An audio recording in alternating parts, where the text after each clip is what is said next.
Hi అండి. Veg soup hotel స్టైల్లో ఇంట్లో సింపుల్గా ఎలా చేయాలో చూసేసుకుందాం.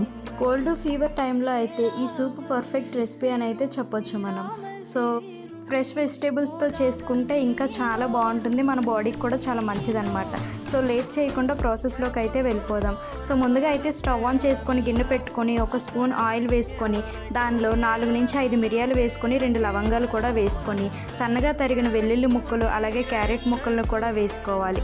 ఇంకా ఒలిచి పెట్టుకున్న స్వీట్ కార్న్ ముక్కలను వేసేసి కొంచెం కొత్తిమీర వేసుకొని బాగా మిక్స్ చేసుకోవాలి. హాఫ్ గ్లాస్ వాటర్ వేసుకొని అది కొంచెం మరిగాక దానిలో మనం ఒక స్పూన్ కార్న్ఫ్లోర్ అయితే మిక్స్ చేసుకొని వాటర్తో మంచిగా దాన్ని మెల్ట్ చేసుకొని ఆ సూప్లో అయితే యాడ్ చేసేసుకోవాలి. ఇప్పుడు టేస్ట్కి సరిపడ సాల్ట్ అలాగే కొంచెం ధనియా పౌడర్ వేసుకుంటే థిక్నెస్గా ఉండి మన టేస్టీ వెజ్ సూప్ అయితే రెడీ అయిపోయింది. ఈ హెల్దీ సూప్ వల్ల బాడీకి కూడా చాలా రిలాక్స్గా ఉంటుంది.